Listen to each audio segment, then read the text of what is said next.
designer and yarn dyer living south of Atlanta, Georgia.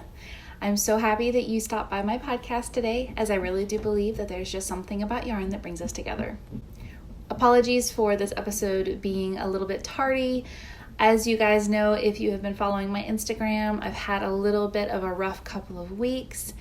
I am trying to get ready to move, and on top of that, I did find out that my company had to let me go due to drastic cuts in the sales force, thanks to COVID-19 going on right now, as y'all know. Last week I couldn't be my normal peppy self. I'm still not 100%, just because of, like I said, on top of moving, I have to deal with all this other stuff and just some health issues that I've been having, so as a result of the stress. I was really sad to have to put it off, but here I am, and we are moving a week from Friday, so about a week and a half out. Most of the packing is done. We've got the truck lined up and everything, but as you guys know, moving can be stressful. That period of like trying to just kind of settle in and decompress after that is a little bit tricky sometimes. So what I'm going to do is I'm going to record 2 episodes today. So my hair and dress will probably be the same. I'm going to do it as 2 separate episodes, not like a part 1, part 2, just because I like having, consistent episodes, or semi-consistent. Anyway, I'm going to try to be on an every 2-week rotation right now while I kind of figure things out with moving, and, I don't know when stores are going to start opening up and hiring. So for now, I am thankfully receiving unemployment, and I am, keeping my eyes peeled. I'm using the time to pack and work on my business. So all of that being said, as we move forward, I don't know if I'll be able to do weekly podcasts for right now. I know for a little while there, I was like, yeah, I can, but with everything just being so up in the air, I'm going to try to do every 2 weeks. So I will publish this episode this week, and then the next episode I will set to auto-publish in 2 weeks' time. So this time I have done a lot of knitting, so this episode is going to be more of the works in progress and stuff. And then the next episode is going to be stash acquisitions, because I do have quite a few. So I just wanted to kind of divide it up a little bit, give you guys something to look forward to, even when I'm in the thick of, trying to get my new apartment set up and get settled and figure out what in the world I'm going to be doing as far as looking for a job, because I really do want to stay in retail. But anyway, I'm rambling. So the move is next Friday. So keep me in your thoughts, please. I beg you. I'm going to need as many good vibes as you can send my way. So, we've got several people lined up to help us, friends, family. So it'll be fine. And then at the end of the day, we'll celebrate with pizza and some drinks. So, it'll all be good. But in the meantime, anxiety, moving, not really a good mix for me. So anyway, so that's about all I have as far as kind of updates and things on that. So I will just launch right into my works in progress. On the last episode, I showed a little bit of progress on my second ankle sock. I had just finished the heel, actually. So I have gotten a bit done on this. A lot of it was done in the car at various places, waiting for curbside pickups. So this is what I've done so far, because the last episode I was right here. I had not started the actual foot yet. I was still in the gold part. So I have done all of this since we last talked. And as with the first one, I'm really happy with how it's knitting up, and with the first pair, you know the history. If you don't, go back and watch the last, 5 or 6 episodes. But anyway, so I am getting close to when I will be doing the gold stripe, and then the little section there, and then the toe. So I hope to finish these probably this week. That way I have time to cast on another pair of mindless socks, just to have, in case while we during moving weekend, if I have time to just sit and knit, waiting for this or that, because it seems like when you move, everything takes longer than you think it will, and you have that downtime to be really anxious. So I'm thinking if I have some socks to knit on in the meantime, all will be well. So hoping to finish those this week, start another pair. We will see how that goes. Next up, I have made a bit of progress on the boyfriend's sweater. So I have 2 parts to show you. First, I guess I'll go for the big one. I finished the body. And I don't know how well it'll fit in the frame. I may have to move back a little bit, but here it is. Super excited about this. So, the first time I showed this on the body on the podcast, I had only done the ribbing. And then in the last episode, I showed it very briefly because I thought I had shown progress previously, but I really hadn't. So I had gotten from the ribbing down here all the way up to right here. And I just kind of passed it off as, I didn't do much on it. And then for some reason, I referred back to the previous episode for whatever reason. I was like, oh, wow, I knitted all of this. And I didn't really talk about it. But anyway, so I left this in because this is where I had last shown you guys the progress. And so I knitted all of this since we last talked. Maybe that'll show. Anyway, so yeah, it is amazing. Like, the texture is just so good. Yeah. And it is squishy and soft, and oh my goodness. It was a lot of fun. Once I got into the rhythm of the texture stitch, it was super simple. Many episodes of podcasts on YouTube were watched during the knitting of this cardigan body. So yeah, I finished that, measured it. Actually, no, I got close to the end, measured it against my boyfriend, looked at the pattern because he's extra tall. So I think I mentioned this previously, I'm having to kind of Frankenstein the pattern because he's thin and tall. So I'm having to knit the smallest circumference in a couple of areas, but the longest width. And that also holds true with the sleeve. I believe the last time I showed it to you, I was somewhere around here.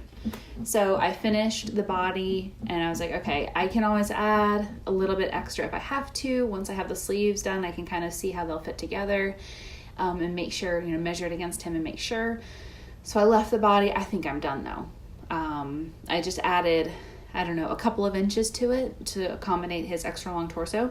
So, and then with this, I am starting, I'm doing the smallest circumference, but the longest length in this as well. So, but anyway, it required a lot of math and a lot of frustration and crossing things out and erasing things. But anyway, I figured it out, fingers crossed, knock on wood, whatever. And I'm just going for it. So yeah, I am pretty sure I was about here. I was not very far at all. Maybe up here. But anyway, I am most of the way done. And it has the same texture stitch as the body.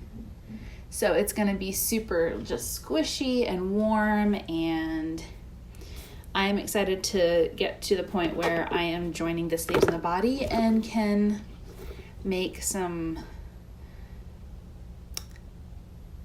make it to where he can try it on, I guess.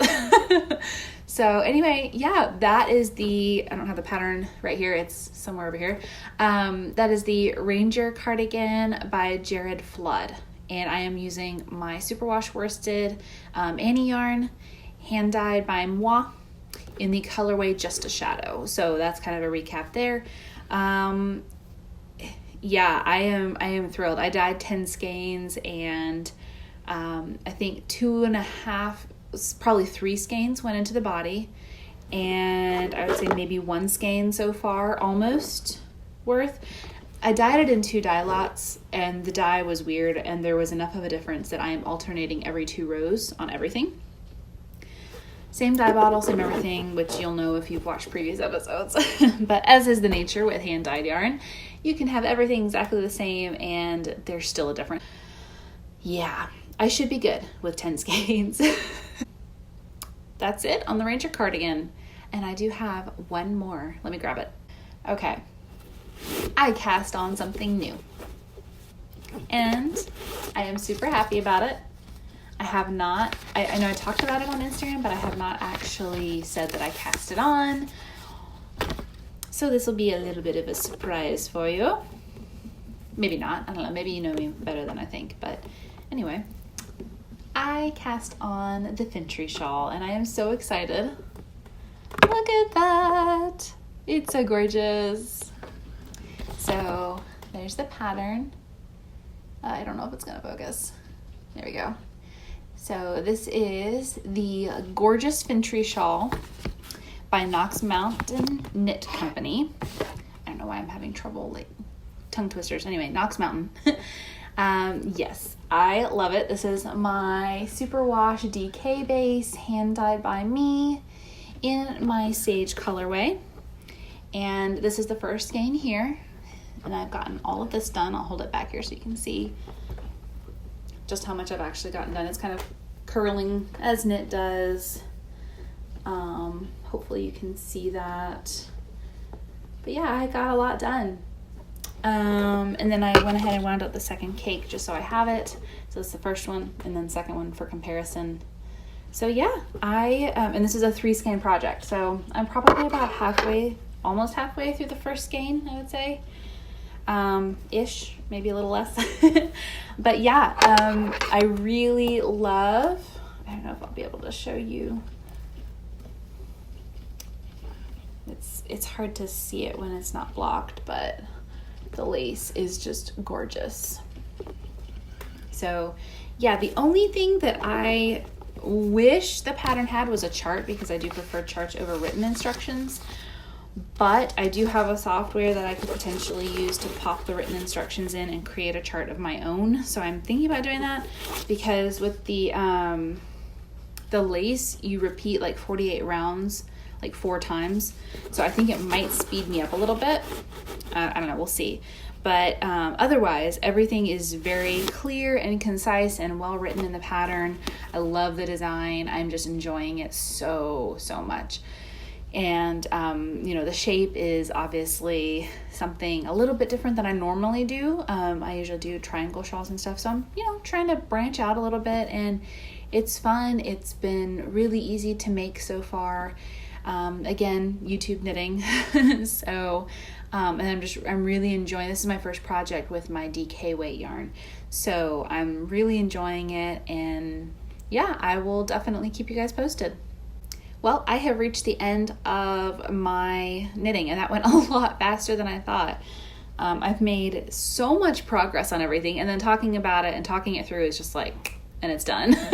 So, yeah, in an effort to keep this episode from being too terribly short, I will go ahead and say that I have sent this pattern right here, my Kevatsari shawl, which is finished for Spring Rain.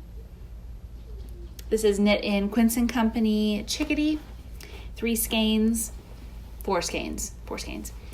I have sent it out to be tested, because I realized when I went to proof the pattern, I did not have all of my notes. So part of the edging instructions are missing. I think I was able to cobble it together with a lot of math and hitting my face on the wall. But pretty sure. So anyway, I guess I could have been wearing this when I filmed this episode. But anyway, I am sending this out to testers, and I'm really excited because it's been a while since I released a new pattern. And I have, as you guys know, I have so many in progress. I'm really eager to start finishing designs and start making my, my output as a designer a little bit more consistent. So it uses a different part of my brain than yarn dyeing does, and it's something where I can sit still and do and just kind of relax. So it's a good offset with yarn dyeing, which is very manual labor intensive, and I'm up, I'm moving, I'm lifting things, I'm hot and sweaty, I'm trying to figure out colors. It's very I don't know, it's weird. It uses a different part of my brain than designing does. I don't know. Whereas with designing, I get to sit in my chair or my papasan and just, anyway, and knit. So anyway, yeah, this is going to be my next pattern release. I'm really, really excited. I don't remember how much I have shown on the podcast.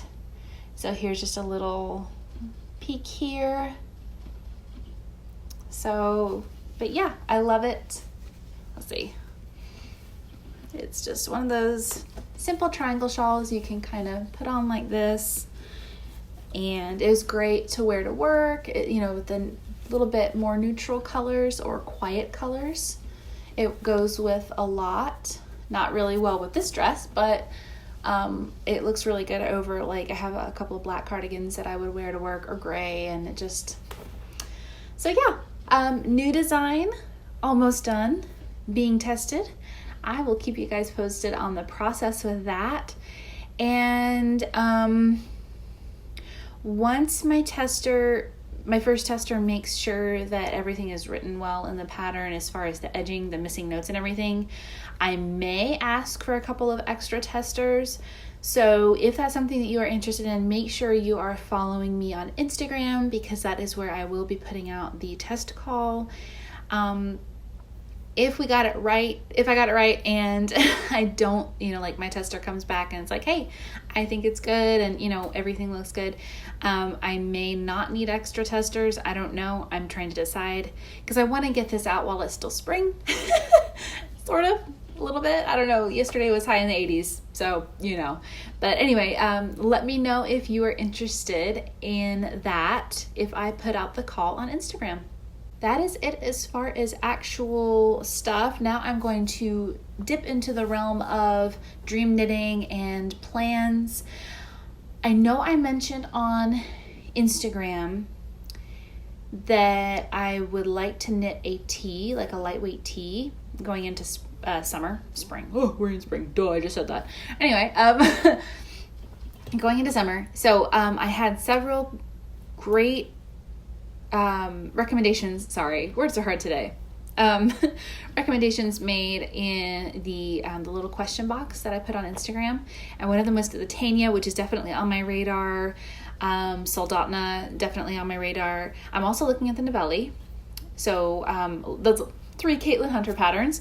So and then the Rift by Jacqueline Cieslak on Instagram, Ravelry. She has her own website.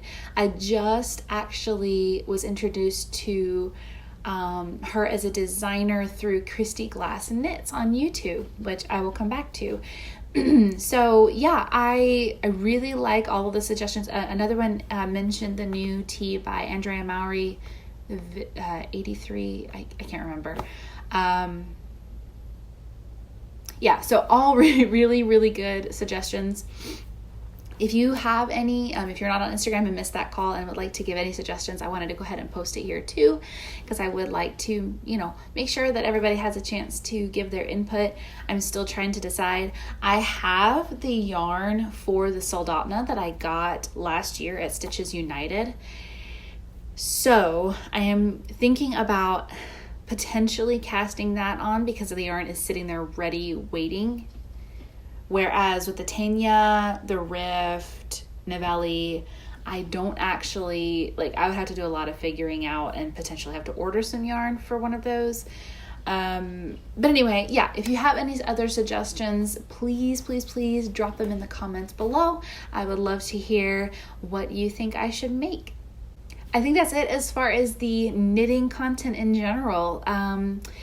So a little bit about life. I already covered moving. One thing with my extra time, being out of work, like I said, working a lot on the business. I've got a lot of projects coming together for later this year.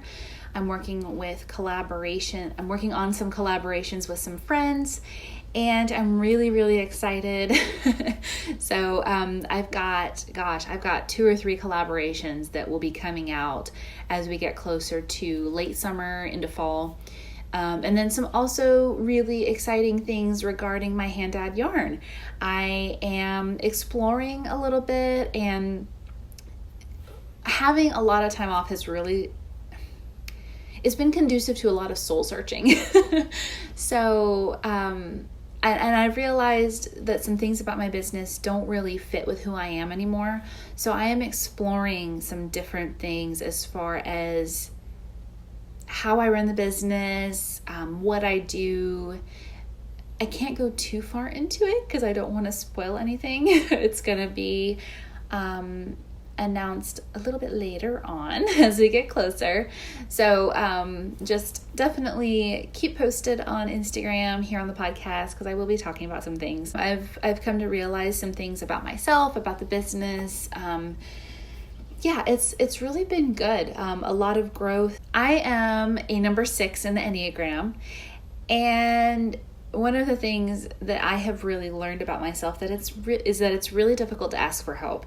So I think it was like 2 or 3 weeks back, maybe a little bit more, when I was kind of realizing these things about the business and all that, I realized it's like, the market has changed since I did Annie Yarn the first time around.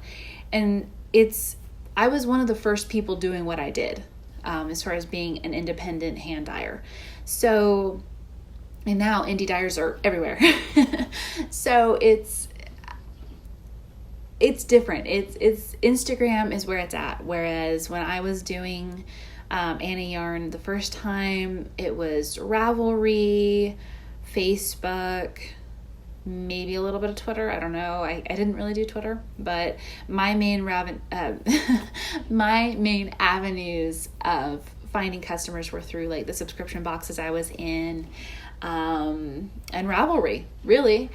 So with that shift and the market changing and social media changing, I realized that I needed some help. So, I asked a friend to consult for me as I work through some of these changes and teach me how to do things. So, all of that to say, it's really been an interesting time for me in the middle of trying to move and like do all these things, and then, realizing, wow, I really need help. And then another thing, in the same week actually that I asked my friend to help me with the business, I decided that it was time to start into therapy. So I'm really, really excited, and I just wanted to share that really briefly with you because it's like inside of a week I realized it's like, wow, I need some help with some things. I can't do it all on my own.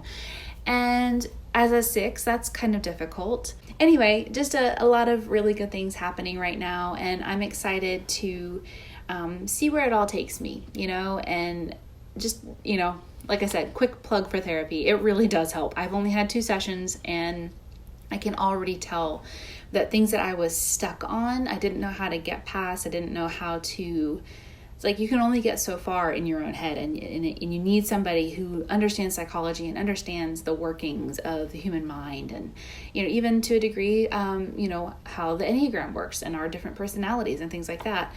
And it's fascinating to see the gears turning where they were stuck in my head, and realizing, oh wow, my feelings about this have changed. My thoughts about this have changed because I had an outside perspective from somebody who understands this right here. So it's been awesome. And, like I said, it was really hard for me to ask for help, but I'm really glad I did. And just to throw that out there, asking for help is a strength. It's not a weakness. And So for what I'm reading, I just finished the book Winterwood by Shay Earnshaw. Oh my gosh, if you haven't read it, please, please, please go out and get a copy, because if you like fantasy and things like that, mystery, a little bit of, witchy fantasy kind of thing, it was so good. Her writing was so vivid. And just, it spoke to a part of myself that I haven't really felt in a while, that used to be my norm when I wrote all the time. And just the flowing of words and ideas and inspiration. So it kind of helped bring me back to a part of myself that I really do need to exercise a little bit more. And I think part of that will come into play. I may start writing again. I don't know. I haven't decided. Depends on how things go with job and work and my business and everything. But at the very least, I do feel some inspiration that I can funnel toward hand dyeing. So that's going to be fun. As far as what and then I also, I started into a new book, but I can't remember the author's name. Is Children of Blood and Bone, I think is what the title is. I don't know. If I'm wrong, I'll correct myself in like a little caption or something. But I'm about 120 pages in, and I'm really enjoying it too. So lots of YA fantasy going on around here. I'm needing that inspiration, that mental stimulation, and just the all the ideas that come from it. So yeah, I'm excited. I have been watching the crap out of Christy Glassnit's podcast on YouTube. Just seeing her interviews with dyers, designers, yarn store owners, it's been really inspirational for me, and I've enjoyed learning about these people that I've been following on Instagram, some of them for years, so it's been really, really cool. I found Christy Glassnit's because my good friend Hannah was on there recently talking about her new book coming out this fall, and I was like, wow, that was really good. Like, I really liked how Christy interviewed Hannah, and it was like, oh man, I need to see more of her videos. So I'm really excited about all of that, and, just learning about these people that are in our industry and getting a sneak preview or, a sneak peek of what goes into the yarns and the designs and the shops that we love. So definitely have quite a few places on my list to visit, even more now than before, now that I've kind of seen them a little bit. It's like, oh man, I really want to go there now. Well, that is it for today's episode, guys. I'm going to go ahead and wrap up real quick. We have passed 100 subscribers here on YouTube. Thank you guys so much. I know it may not seem like much, but it is to me, and I appreciate every single one of you who come back to listen to me yap at you every episode. So thank you so much. Keep liking, commenting, subscribing, sharing, whatever you feel like you can do to help me out with getting to 1,000 subscribers. Now, for the giveaway, I would like for you to answer the following question in the comments, and that will be your entry. If you could only knit in one color for the rest of your life, what would it be? Now, I will allow, like, say your favorite color is blue. You can say blue in general. If you have an even more specific, like navy blue or teal or anything that fits in between that, feel free to be as general or specific as possible. I want to know what colors you guys love, and if you were stuck with one, what would it be? So have fun with that. I look forward to hearing from you guys, reading your comments, and talking with you guys about that. And I will see you guys in the next episode. Happy knitting!